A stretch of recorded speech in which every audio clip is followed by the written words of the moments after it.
کیا آپ اکثر یہ محسوس کرتے ہیں کہ آپ کسی عظیم مقصد کے لیے منتخب کر لیے گئے ہیں؟ کیا آپ اس مقصد کو پہچاننے کی تڑپ رکھتے ہیں؟ کیا آپ اپنے ایمان سے مضبوط تعلق کو محسوس کر رہے ہیں؟ اور کیا آپ اپنی روحانی سفر کی ابتدا کر چکے ہیں؟ اگر ایسا ہے تو آپ ان طاقتور لوگوں میں سے ایک ہو سکتے ہیں جو دنیا کی مشکلات اور توجہ ہٹانے والی چیزوں کے باوجود اپنی منفرد روحانی راہ کو پہچانتے ہیں۔ بسم اللہ الرحمن الرحیم۔ السلام علیکم ناظرین، آج اس ویڈیو میں ہم 7 واضح نشانیوں کے بارے میں بات کریں گے جو اس بات کی نشاندہی کرتی ہیں کہ آپ کے پاس ایک غیر معمولی روحانی تحفہ ہے۔ یہ نشانیاں محض اتفاقات نہیں ہیں بلکہ آپ کی زندگی میں اپنے مقصد کو پہچاننے کے لیے بہت اہم ہیں۔ جب آپ انہیں سنیں گے تو یقیناً اپنے تجربات پر غور کرتے ہوئے اپنے غیر معمولی سفر کو پہچان جائیں گے۔ اللہ تعالیٰ قرآن مجید میں فرماتے ہیں، ان الذین آمنوا وعملوا الصالحات اولئک ھم خیر البریہ۔ بے شک جو لوگ ایمان لائے اور نیک عمل کیے وہی بہترین ہیں۔ تیار رہیے کیونکہ ان نشانیوں کو سمجھنا آپ کے لیے اور آپ کے اطراف کے لوگوں کے لیے سب کچھ بدل سکتا ہے۔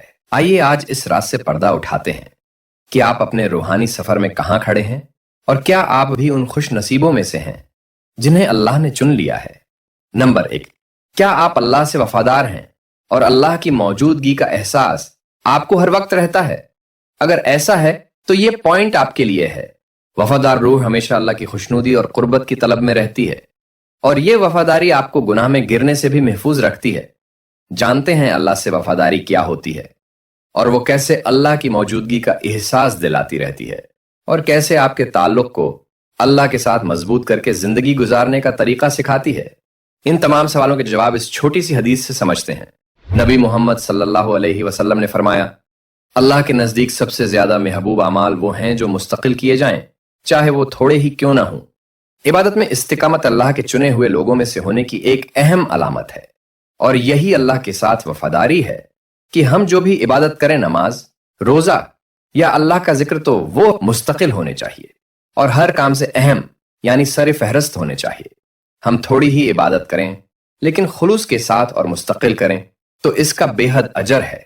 یہ دل کو پاک کرنے کے ساتھ ساتھ اللہ سے تعلق کو بھی مضبوط کرتی ہے اور آزمائشوں کے خلاف ایک ڈھال کے طور پر کام کرتی ہے، جس سے آپ اپنے ایمان میں مستقل رہتے ہیں۔ آپ عبادت میں سکون پاتے ہیں، یہ جانتے ہوئے کہ ہر نماز، ہر تلاوت اور ہر لمحہ ذکر آپ کو اللہ کی رحمت اور رہنمائی کے قریب تر لاتی ہے۔ اللہ کے چنے ہوئے لوگوں کے لیے عبادت صرف ایک رسم نہیں بلکہ ایک زندگی بھر کا سفر ہے جو انہیں روحانی طور پر مستقل طور پر بلند کرتی ہے۔ یہی اصل زندگی گزارنے کا طریقہ ہے جو روحانی زندگی کی بنیاد ہے۔ نمبر 2، ایک مومن کی زندگی میں احسان کا تصور مرکزی کردار ادا کرتا ہے۔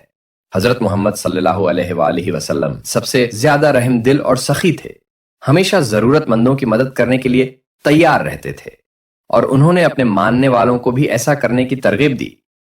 انہوں نے فرمایا، لوگوں میں سب سے بہتر وہ ہیں جو دوسروں کے لیے سب سے زیادہ فائدہ مند ہیں۔ لہٰذا جو لوگ چنے جاتے ہیں وہ دوسروں کی مدد کرنے کی گہری محبت اپنے اندر رکھتے ہیں۔ یہ دوسروں کی مدد کرنے کی فطری خواہش اکثر ہمدردی اور مہربانی سے پیدا ہوتی ہے جو اللہ سے جڑے دل والوں میں نظر آتی ہے۔ چاہے یہ صدقہ دینا ہو، مشورہ دینا ہو یا کسی مشکل لمحے میں کسی کے ساتھ ہونا ہو، آپ فطری طور پر دوسروں کے لیے سکون اور حمایت کا ذریعہ بننے کی کوشش کرتے ہیں۔ یہ بے لوث خدمت آپ کے روحانی تعلق کی عکاسی کرتی ہے، کیونکہ یہ آپ کی خواہش کو ظاہر کرتی ہے کہ آپ اسلام کی تعلیمات کو روزمرہ کی زندگی میں اپنانا چاہتے ہیں۔ آپ دوسروں کی مدد کر کے خوش ہوتے ہیں۔ اس بات کی پہچان دنیاوی انعامات سے نہیں چلتی بلکہ اللہ کو خوش کرنے اور حضرت محمد صلی اللہ علیہ وآلہ وسلم کی مثال پر عمل کرنے کی مخلصانہ نیت سے چلتی ہے۔ آپ تسلیم کرتے ہیں کہ دوسروں کی خدمت عبادت کی ایک شکل ہے اور آپ اللہ کے انعام کے سوا کوئی معاوضہ نہیں چاہتے۔ یہ نیت کا خالص ہونا اس بات کی نشانی ہے کہ اللہ نے آپ کو چن لیا ہے، جیسا کہ اللہ قرآن میں فرماتے ہیں، اور وہ کھانا کھلاتے ہیں اس کی محبت کے باوجود مسکین، یتیم اور قیدی کو۔ کہتے ہیں کہ ہم تمہیں صرف اللہ کی رضا کے لیے کھلاتے ہیں، ہم تم سے نہ بدلہ چاہتے ہیں نہ شکریہ۔ نمبر 3، آزمائشیں اللہ کی طرف سے امتحان سمجھی جاتی ہیں۔ اور وہ خاص طور پر ان لوگوں کے لیے اہم ہیں جن سے وہ محبت کرتا ہے اور ان پر اپنا فضل فرماتا ہے۔ نبی محمد صلی اللہ علیہ وسلم نے فرمایا، سب سے زیادہ سخت آزمائشیں انبیاء پر آتی ہیں، پھر نیک لوگوں پر، اور پھر ان لوگوں پر جو ان کی پیروی کرتے ہیں۔ اس کا مطلب یہ ہے کہ اگر آپ خود کو بہت سی آزمائشوں اور مشکلات کا سامنا کرتے ہوئے پاتے ہیں تو یہ اس بات کی نشانی ہو سکتی ہے کہ آپ اللہ کے منتخب لوگوں میں سے ہیں، اور ان آزمائشوں کے ذریعے اللہ آپ کو ایک بڑے مقصد کے لیے تیار کر رہا ہے۔ یہ آزمائشیں سزائیں نہیں ہیں بلکہ روحانی ترقی کے مواقع ہیں۔ یہ آپ کے دل کو پاک کرنے، آپ کے صبر کو مضبوط کرنے اور اللہ پر آپ کے انحصار کو بڑھانے کا ذریعہ بنتی ہیں۔ ہر چیلنج جن کا آپ سامنا کرتے ہیں، چاہے وہ مالی مشکلات ہوں، ذاتی نقصان ہو یا صحت کا مسئلہ، آپ کو اللہ کی طرف رجوع کرنے اور دعا کرنے پر مجبور کرتا ہے۔ ان امتحانات کے ذریعے آپ کا ایمان صاف ہوتا ہے اور آپ کو یہ احساس ہوتا ہے کہ حقیقی طاقت اللہ کی حکمت اور منصوبے پر بھروسہ کرنے میں ہے۔ مشکلات کا سامنا کرنا آپ کو قیمتی سبق سکھاتا ہے۔ آپ میں استقامت، عاجزی اور دوسروں کے لیے زیادہ ہمدردی پیدا ہوتی ہے، جو ممکنہ طور پر اسی طرح کی مشکلات سے گزر رہے ہوں۔ بار بار آزمائشوں کا سامنا کرنا اس بات کی نشانی ہے کہ اللہ آپ کی صلاحیت کو دیکھتا ہے اور آپ کو کچھ بڑا کرنے کے لیے تیار کر رہا ہے۔ ان امتحانات کے ذریعے وہ آپ کو ایک مضبوط مومن بناتا ہے جو زندگی کی مشکلات کا سامنا کر سکتا ہے اور پھر بھی ایمان میں ثابت قدم رہتا ہے۔ یہ استقامت آپ کو ایک اعلیٰ روحانی مقصد کے لیے منتخب لوگوں میں سے ایک کے طور پر ممتاز کرتی ہے۔ نمبر 4، مشکلات کے وقت صبر ایک گہری علامت ہے کہ آپ اللہ کے چنے ہوئے لوگوں میں سے ہیں۔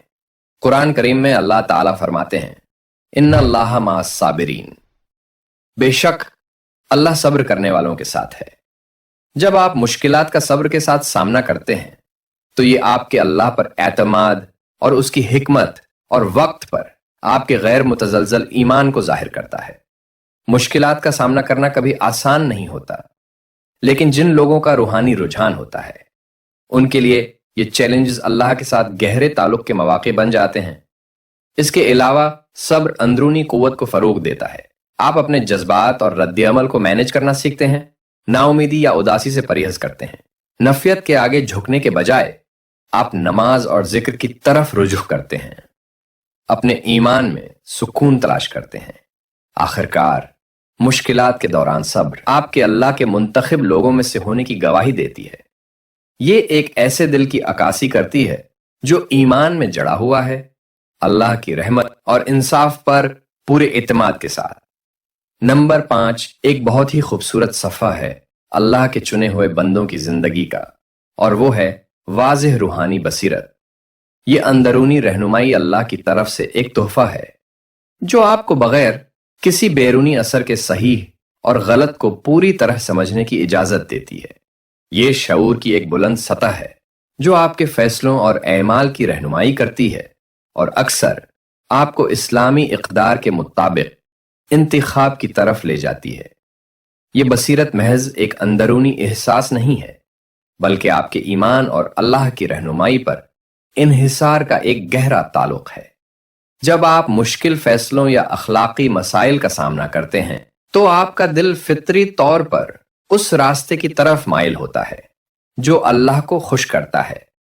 یہ روحانی وضاحت آپ کو گناہ کے اعمال سے بچنے اور سیدھے راستے پر قائم رہنے میں مدد دیتی ہے، یہاں تک کہ جب آزمائشیں سامنے آئیں۔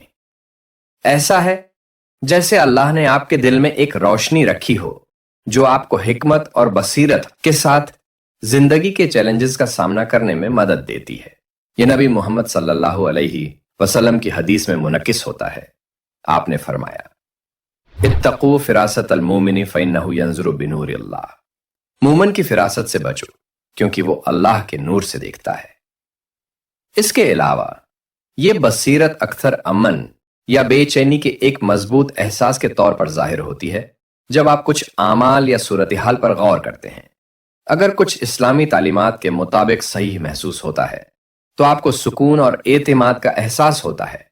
دوسری طرف اگر کچھ آپ کے روحانی اصولوں کے خلاف جاتا ہے تو آپ کو اندرونی بے چینی محسوس ہوتی ہے جو آپ کو اپنے انتخاب پر دوبارہ غور کرنے پر مجبور کرتی ہے۔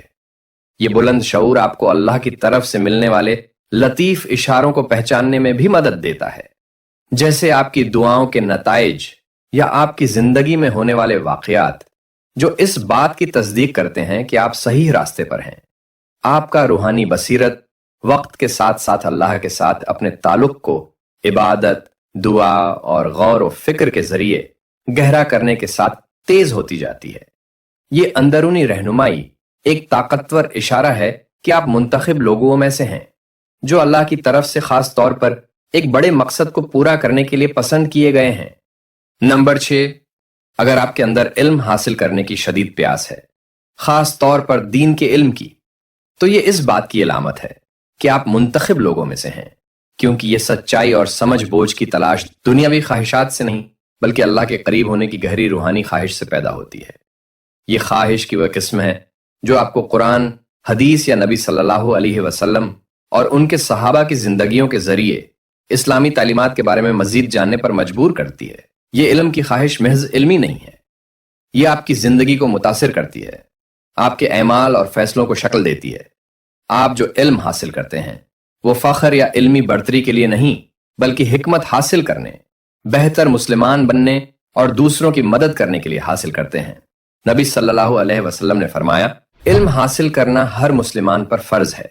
جب آپ کا دل علم کی طرف مائل ہوتا ہے تو یہ اللہ کے فضل کی علامت ہے، کیونکہ علم کے ذریعے ہی حقیقی ایمان اور سمجھ بوجھ حاصل ہوتی ہے۔ علم کی مستقل تلاش اکثر آپ کو عاجزی کی طرف لے جاتی ہے۔ جتنا زیادہ آپ سیکھتے ہیں اتنا ہی آپ کو اللہ کی حکمت کی وسعت اور اپنی کم علمی کا احساس ہوتا ہے۔ یہ آپ کو روحانی طور پر بڑھنے اور اللہ کے ساتھ اپنے تعلق کو گہرا کرنے کی ترغیب دیتا ہے۔ یہ علم کی خواہش آپ کو دوسروں کے ساتھ اپنے علم کو بانٹنے کی بھی ترغیب دیتی ہے۔ امت میں فائدہ مند علم پھیلانے کے فرض کو پورا کرتی ہے۔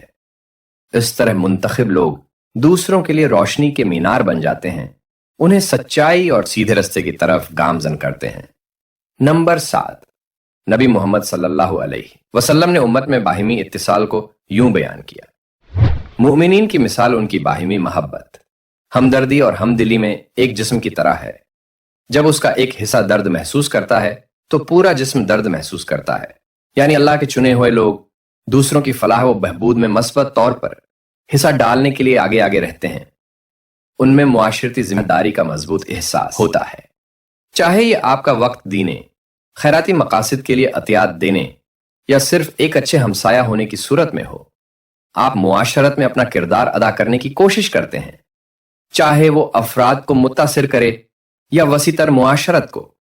یہ معاشرتی نقطہ نظر امت میں اتحاد اور ہمدردی کو فروغ دیتا ہے۔ آپ کو اخلاقی فرض محسوس ہوتا ہے کہ جن لوگوں کو مدد کی ضرورت ہے، چاہے وہ مالی مشکلات یا جذباتی پریشانی کا شکار ہوں، ان کی مدد کریں۔ یہ التزام صرف ہمدردی سے آگے بڑھ کر ہے، یہ آپ کے ایمان اور اسلام کی تعلیمات میں جڑ پکڑے ہوئے ایک عملی پکار ہے۔ جیسے ہم اختتام کی طرف بڑھتے ہیں، یاد رکھیں کہ ان 7 علامات کو پہچاننا آپ کے ایمان کی شروعات ہے۔ اپنے خصوصی تحفات کو قبول کریں اور اللہ کے ساتھ اپنے تعلق میں نمو پیدا کرتے رہیں۔ اگر آپ کو یہ ویڈیو اچھی لگی ہو تو لائک، شیئر اور سبسکرائب کریں تاکہ آپ کا اور ہمارا یہ محبتوں بھرا سلسلہ چلتا رہے۔ آئیے ایک خوبصورت دعا کے ساتھ اختتام کریں۔